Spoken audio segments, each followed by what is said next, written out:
Hey, what's up? This is MLG. So this is like the third time I'm trying to shoot this video. I deleted the other one because it was too blurry, and now my focus seems to be back. So let's get it done.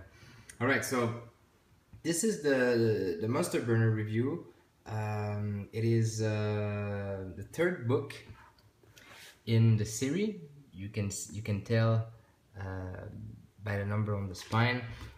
It is part of an older edition than the Burning Wheel Gold edition, so you see it's a soft cover. It's a 400-page book. It is like a resource book that allows you to create your own monster. So before getting into the details of it, let's take a look at the book. So this is the front cover, this is the back cover. So it has your typical, Burning Wheel 2nd edition design to it. The aesthetic of the book is the same that you see in all the other Burning Wheel product. I mean, it's that old school flavor. Jeez, I have issues with my camera today. Still blurry somehow. So you see this black and white illustrations in it.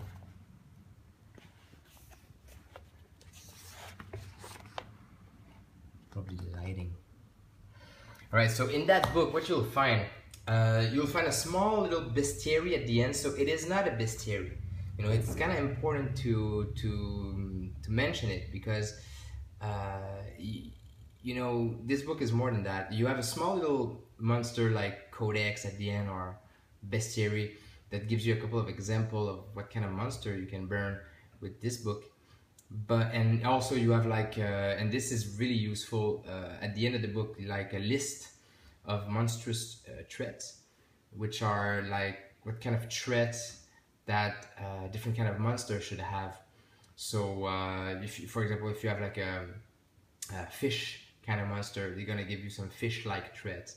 If you have a slime kind of monster, you're gonna give you some slime-like threats.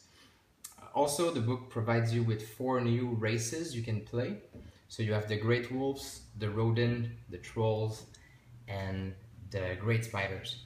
So for a total of 8 core races that the Burning Wheel game offers. If you don't look to create your own. And this is why this book is kind of cool, because what it allows you, what it is a process. So the book teaches you step by step. This is a 400-page book, so you have like lots of steps to follow. So basically, it teaches you step by step how to create your own monster, and allowing you eventually to create your own races and burn your own character from scratch. So let's take a look at this process. In order to make it easy for you, you can go on the Burning Wheel wiki, and you'll find. God damn, I'm not lucky today. All right, I have problems with the lighting. Jesus, so blurry. All right. So you'll find this sheet. Damn, is it the lighting?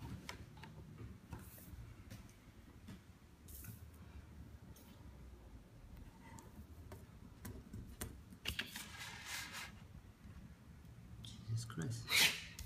I can't even. There's a glare.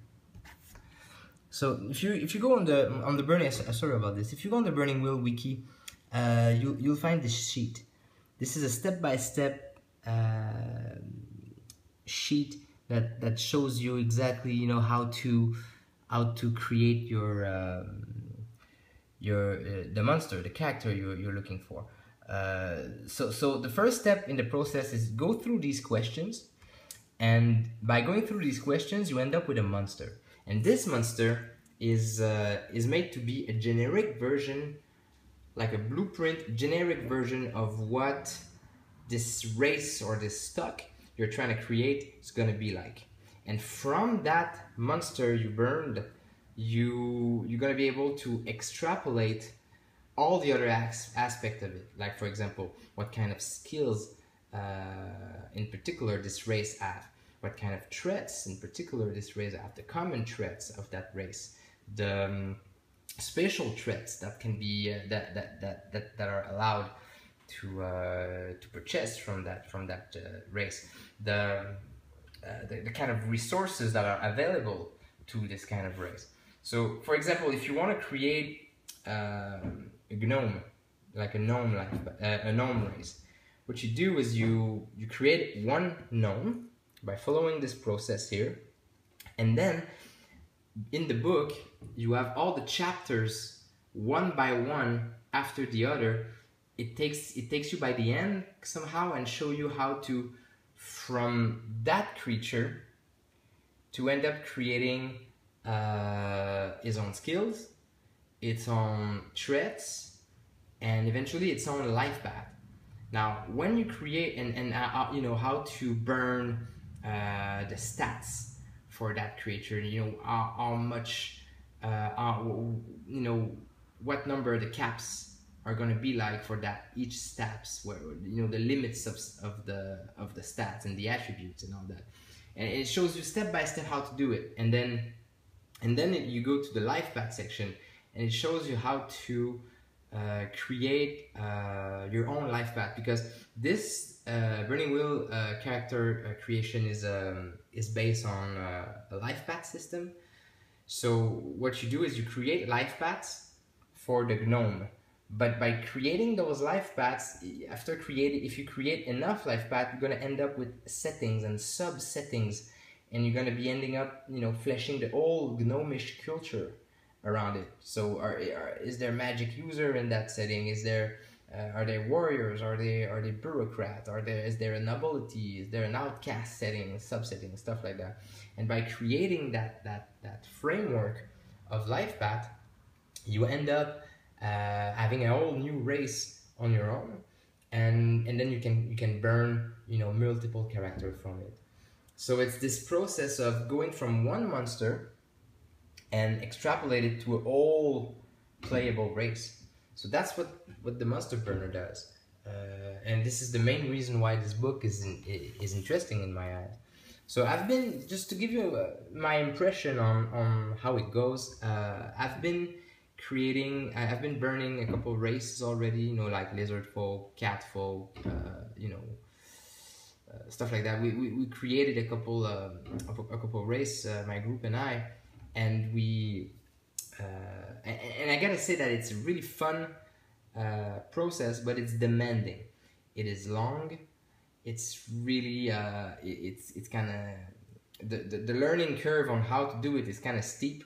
It's not something easy to achieve, and it's a lot of work, that's for sure. And the book is not necessarily easy neither to follow. I mean, I've been doing this for a year now, and every time I go back to it, I learned something more. I realized I didn't do it right in the first place. I made a couple mistakes, and the thing is that you end up with a product, you end up with a playable race, but you still need to play test it afterward. You know, you still need to put it to purpose and see, you know, is it gonna work? Is it gonna be overpowered? That particular threat, is it too much? And the whole balance as well within, you know, if I create a 4 life path character, is it gonna have enough skills to be playable? Is it gonna have too much threats, not enough threats, too much skills? Or is it gonna be so unbalanced, like in a weird way? For example, you need a 7 life path, you know, cat folk to be able to challenge a 4 life path human. You know, it becomes a little weird somehow. If you know, when you get to the details of it, you know, I'm not gonna go into the whole needy, greedy vocabulary of it, but it's really demanding. Like for example, my friend burned a life path, cat folk race, and it's a 42 pages document, and it's by the book. You know, it creates his own magic system with it that you can find in the Magic Burner, which is another video. But created his resources, how you can what are available to that race, you know, created the special threats list, the common threats list, the life path threats list, and it's like it's a lot of work. And you still, even at the end when you're done, you still don't know if it's gonna work. You still need to play test it somehow. So, but it's kind of rewarding at the same time, because you know, if you're tired of the 8 basic races that the game provides you, you know, you can really go deep into it. You know, if you look at for example at the great spiders in the book, you know, they show you how you take a race that is so far away from a humanoid, you know, like a great spiders, and it's a good example of how far you can push that engine, you know. And this book is going to teach you how to do it. So it's more than a bestiary. It's more than just a place where you can find monsters. It's that method, you know, that method and that philosophy behind what it is to burn characters in Burning Wheel. All right, so this is my review. Thank you for watching. Talk to you soon.